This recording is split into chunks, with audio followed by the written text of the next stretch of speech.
Alright, today's workout we're going with kettlebells. Let's treat this more of a strength-based activity. So what I've got for equipment-wise, I've got one pair of, let's call them heavy-ish kettlebells. They're a pair of 20 kilos or 44 pounders, 45 pounders, close enough. And I've got one lighter kettlebell being a 12 kilo, just simply for one of the moves because there's no way I can actually do it with the 20. So we're going to simply start at a rep range of 10 reps. Okay? Some of the double hand movements we'll do a total of 10. Some of the single hand movements we'll do 5 each side. Simply move them through, but I'll go through and explain them as we go. Once we complete the round of 10, we're then going to go back down to a round of 8 and then a round of 6. And if you're lucky, within the 30 minutes, you'll get to the round of 4. But what I want you to do is I want you to rest as much as you can, so that way then you get the full range or the full rep completed. If you fail a rep, I want you to be honest and not count it. So there are a couple of snatches in here where you're going to fatigue. If you cannot get the bell up high and do the snatch up here, and you're snatching it here and walking through to try to muscle the bell, then the rep doesn't count. So therefore I want you to be as honest as you can with yourself, but also too, if that's the case, then also have a second set of kettlebells out ready for you to go through the movement. So let's just get into them. So the first one, it's a paused goblet squat with one heavy kettlebell. So again, we're going to start at 10 reps. I'm going to simply go from here. I'm going to try and keep my feet neutral or in train tracks, so forward, and I'm going to come down. I'm going to pause for 1 or 2 seconds, and I'm going to step up. So I'm going to go my full range, and I'm almost coming to where my elbows are sitting in contact with the outside of my knees, which means I'm going to get my thighs parallel. So that's the first one. It's a single heavy paused squat. Coming on to number 2, we're going to come on to the lighter kettlebell now. We're going to go into a kneeling position. Whatever leg is at the back that we're kneeling on, that's the hand that's doing the pressing, and it's what we call a bottoms up press. So meaning we're going to turn the kettlebell upside down. In this case, we are going to have to grip it. You're going to hold from here, you're going to tighten your core, and you're going to get a single overhead press, and you're going to bring it back down. If you need to, bring this hand up to stabilize it. Okay, so in this is the case, we're going to go for 5 presses on the right. We're then going to alternate 5 on the left. Now, my left and the overhead press is not as strong, so what you can do as an alternate is you can cup or do what we call a weight, what I call a weighted press.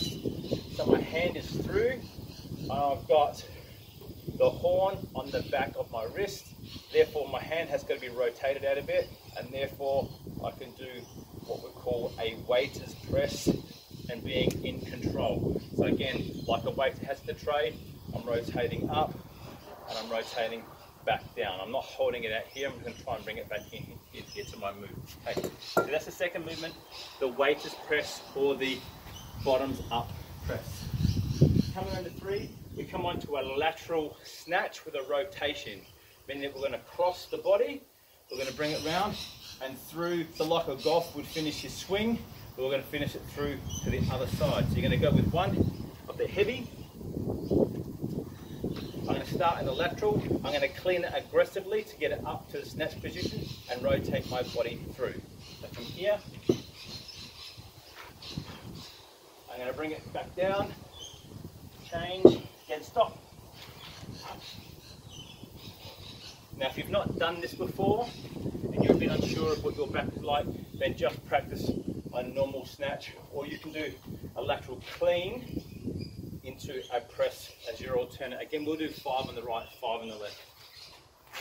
Fourth one, double arm in the rack position, what we simply call a seesaw overhead press. So just simply alternating presses. So you're going to get both kettlebells up into rack and you're going to alternate your presses.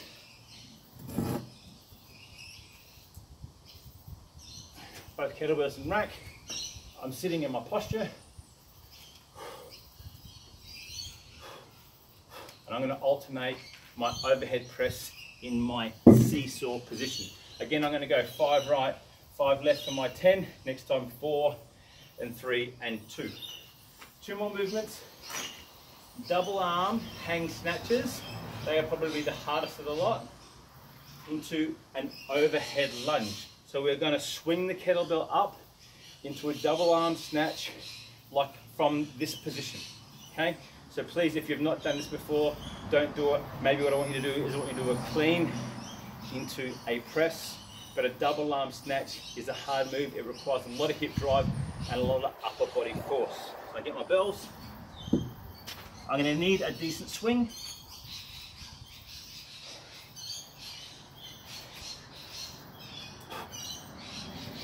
Into my clean. Into my rack position, I should say, and back down. From there, when I'm finished, again, I'm going to do a total of 10. I'm going to go into the overhead position, and I'm going to do step back, reverse lunges. So this will be 1 and 2, and so on until you get your 10. You'll put them down. You'll be glad the round is over. Rest as much as necessary. Bring the heart rate back down and go. Now, just from that, I'm sitting at a 125 to 130 beats a minute now. It's a challenging workout. Again, 10 reps, 8, 6. If you can, you're going to get to 4, but pick heavy enough kettlebells that if you're used to playing with kettlebells, this will slow you down. It is a strength workout. It is kettlebells for the day, and it sucks. But you get the picture. It's a lot of overhead, it's a lot of shoulder control, it's a lot of core. Give the workout a go. Let me know how you go.